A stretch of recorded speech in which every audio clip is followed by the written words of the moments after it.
For today's lecture, I'm going to be discussing an alternative to realistic theater. It's Bertolt Brecht and the epic theater movement.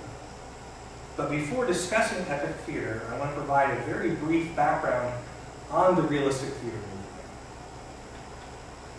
The subject of the realistic theater movement was the everyday lives of ordinary people.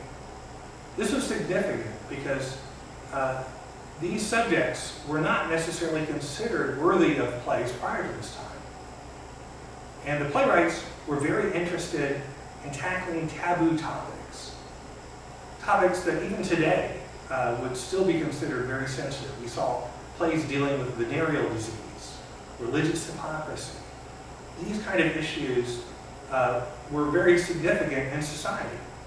So they saw theater as a vehicle to challenge these different issues, these different concerns in society, dramatically explore them. We found that the world viewpoint of the realistic movement was that morality and immorality were relative. It was important that this world was not clearly black and white, because if it was, then the conflict within these plays would be more easily resolved. We also saw that the technical approach to these plays, the performance aesthetic, was very realistically bound. We had realistic box sets, sometimes called the fourth wall removed. Lighting instruments would be concealed from the audience viewpoint. They would use realistic lighting or source lighting on stage.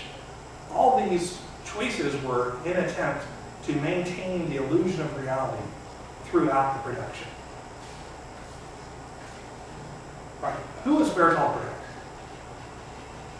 Brecht was a German poet, playwright, and theorist and stage director. We find Brecht in his late 20s embracing Marxism. And this is significant because the subject matter of many of his plays were a challenge to capitalism and a system that he saw as being inherently corrupt. He and his wife, Helena Weigel, worked together in forming the Berliner Ensemble. This ensemble was incredibly significant and influential through these touring productions that the ensemble took around the country and around the world. The performance aesthetic, the style of acting, all the different aspects of epic theater became very influential. Throughout his career, he very often would collaborate with his wife or with the musician Kurt Weill. But unfortunately, Brecht would very often take the lion's share of the credit. So something that might be a true collaboration tended to be framed as being primarily his work. He's probably best known for plays like The Life of Galileo, Mother Courage and Her Children, The Good Person of Setsumon, The Threepenny Opera, and etc. And he's also known, again, for the epic theater movement, his theories, his written works on this, and the different alienation effects that were part of this movement. For example, in the dramatic theater, or traditional realistic theater, a spectator might say, yes, I have felt like that too, just like me. It's only natural. It'll never change. The sufferings of this man appall me because they are inescapable. That's great art. It all seems the most obvious thing in the world. I weep when they weep. I laugh when they laugh. In contrast, the epic theater, or Brecht's theater, the spectator would say, I would never have thought of that. That's not the way. That's extraordinary, hardly believable. It's got to stop. The sufferings of that man appall me because they are unnecessary. That's great art. Nothing obvious about it. I laugh when they weep. I weep when they laugh. I'd like to show you a short clip from Literature in the Modern World. It's a BBC series, and this particular episode dealt with Brecht on stage. And in this clip, we'll see an interview with Helena Weigel, where she'll discuss her work with Brecht.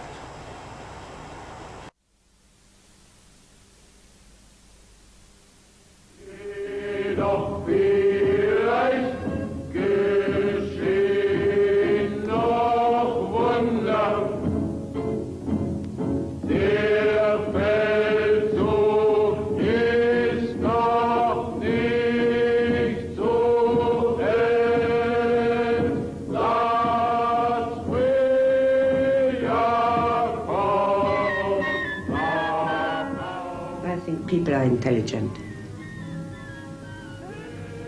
And looking at places who are intelligent, they understand them and understand too that it's not destiny, a deity or kings who have the absolute power to change their life.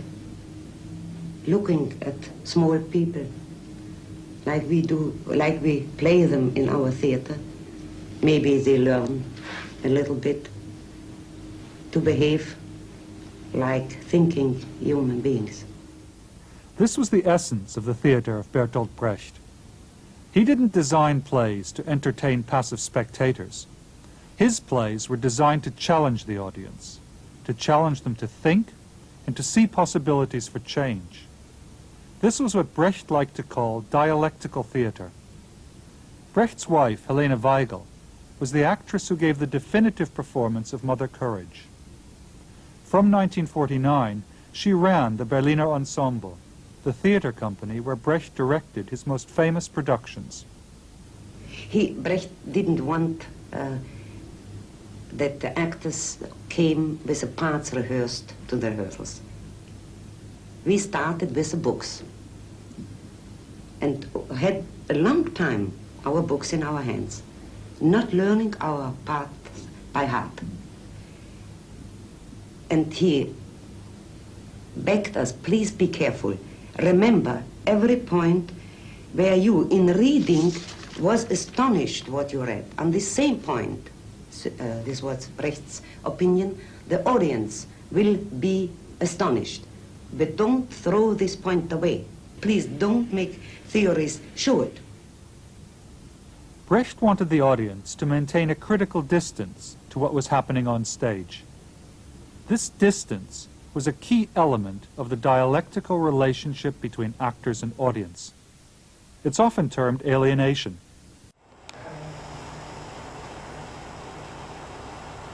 Right, in Brecht's epic theater, there were certain key features and effects.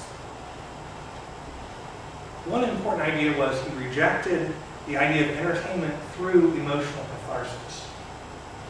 And we'll deal with each of these 5 points later on in my presentation. He also challenged the well-made play structure in favor of a structure that was loosely knit and episodic. He very much emphasized that this was a piece of theater. Lighting instruments were exposed, sometimes text would be projected, characters would break out in song, or they would directly address the audience, breaking the fourth wall.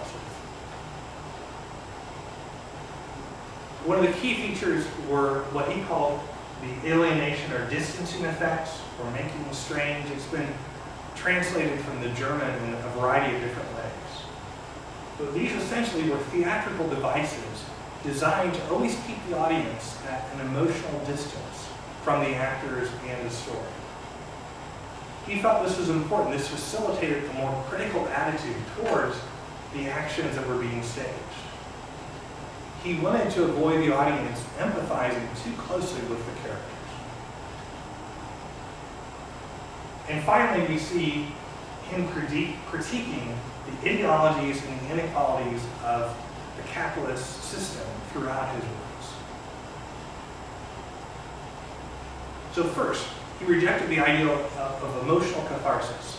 Well, this concept of catharsis goes all the way back to Aristotle. In the Poetics, he stated that an audience watching a tragedy should have experiencing a catharsis, a release of specifically emotions, pity, and fear.